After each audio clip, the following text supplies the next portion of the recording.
Bien, ahora vamos a continuar con la segunda parte de este tema que es el tiro parabólico y vamos a considerar el problema general de las trayectorias. Es decir, vamos a estudiar el tiro parabólico completo. En la primera parte del video anterior planteamos a grosso modo lo que era el tiro parabólico completo, pero pues no resolvimos ningún ejemplo. Vamos a dar play a la animación que está aquí en la pantalla para que podamos visualizar a qué nos referimos con el tiro parabólico completo.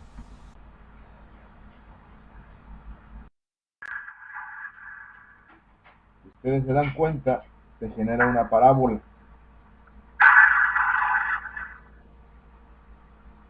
El tema que estudiamos anteriormente, recuerden, fue tiro parabólico horizontal o tiro horizontal, es decir, la mitad de este movimiento.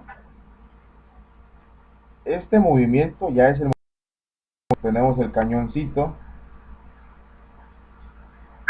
y al dispararse ustedes pueden notar que llega un momento en el que alcanza una altura máxima y después comienza a descender.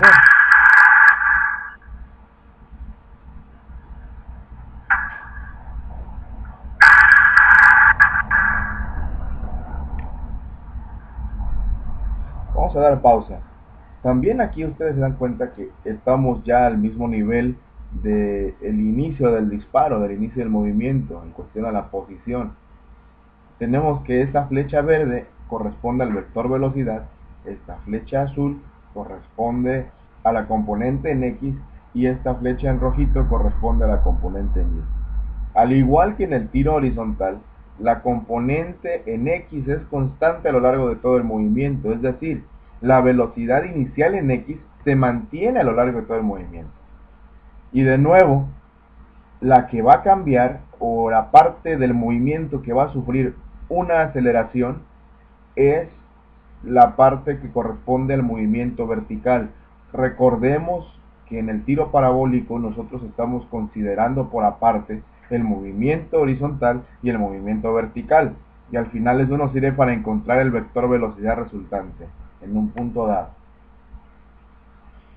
Eh, Se refiere al tiro parabólico completo, el problema general de las trayectorias. El movimiento de un proyectil lanzado con determinado ángulo se compara con el movimiento de un objeto arrojado verticalmente hacia arriba. Aquí vemos la trayectoria y vemos cómo va cambiando el vector velocidad y va cambiando el vector en Y, más bien la componente en Y, perdón. Y aquí vemos que este movimiento equivale en la parte en Y a lanzar un objeto hacia arriba. Es decir, si comienza un tiro parabólico completo al mismo tiempo que un tiro vertical, ambos van a durar el mismo tiempo en el aire.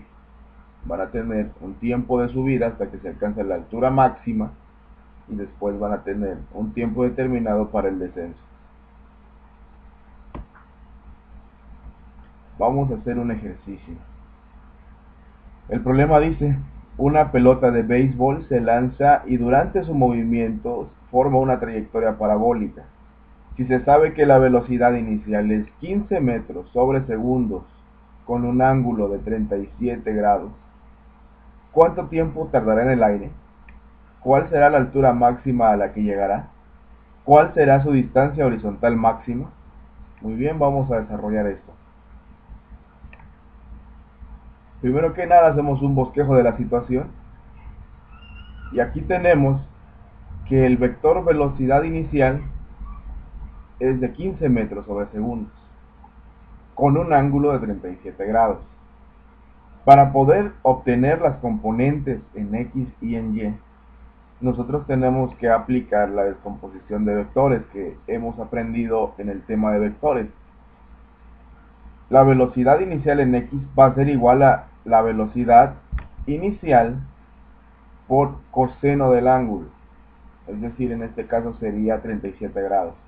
Y la velocidad inicial en Y sería la velocidad inicial, aquí me faltó poner el subíndice, disculpen, por el seno del ángulo. Ahora, al sustituir los datos, ¿quién es la velocidad inicial? Bueno, es 15 metros sobre segundos. Pero para encontrar la componente en X yo lo tengo que multiplicar por el coseno de 37 y me da este valor de aquí. Asimismo, para la componente inicial en Y, sería 15 metros sobre segundos por seno de 37 igual a 9.03 metros sobre segundos. El inciso A me pregunta el tiempo en el aire. Las componentes anteriores me van a servir para que yo pueda utilizar mis fórmulas de aceleración uniforme. Bueno, si yo quiero saber el tiempo en el aire, entonces voy a escoger esta fórmula. Y, que es la posición la posición vertical, sería velocidad inicial en Y por tiempo más un medio de aceleración gravitacional por tiempo al cuadrado. Ahora, si yo quiero conocer el tiempo en el aire, tengo que hacer una consideración. Tengo que considerar que Y, es decir, la altura va a ser 0.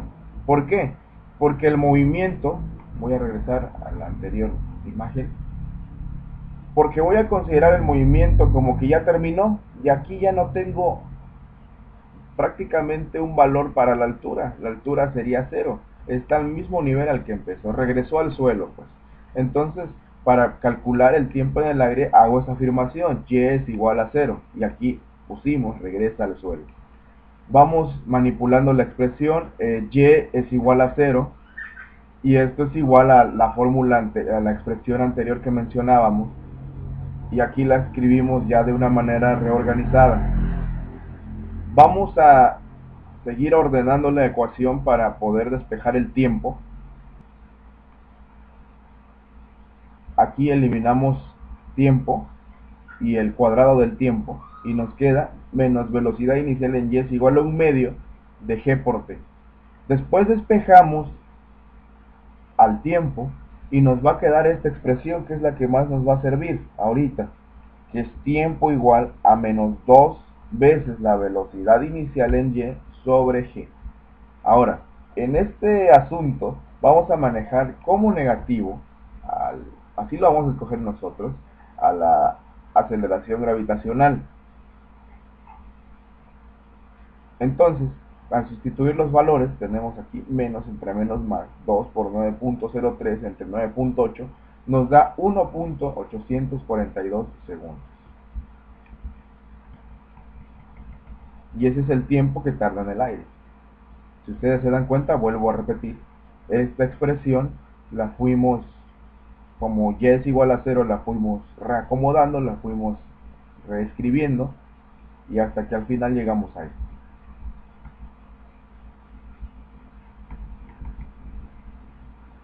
Ahora vamos a encontrar la altura máxima, lo que nos pide el inciso B.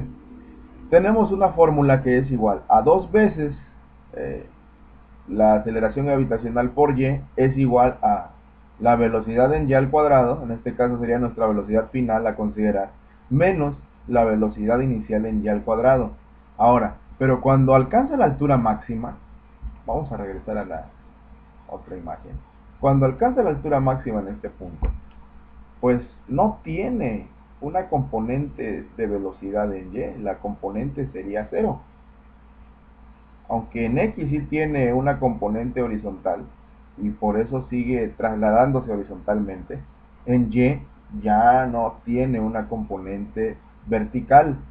La velocidad en Y en este punto es 0.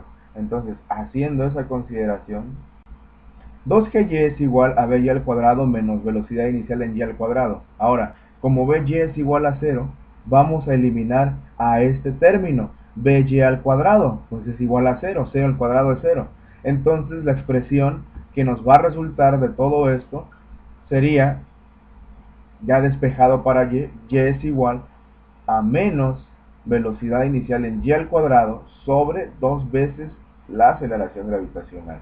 Sustituyendo los valores, y otra vez de nuevo menos entre menos más, nos da que la altura máxima para este movimiento es 4.16 metros.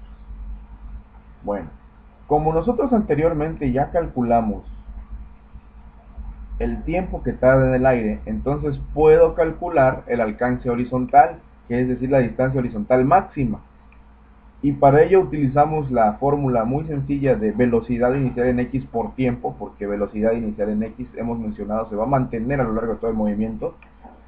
Y vamos a multiplicar 11.98, que es el valor que obtuvimos para la velocidad inicial en X, por 1.842 segundos.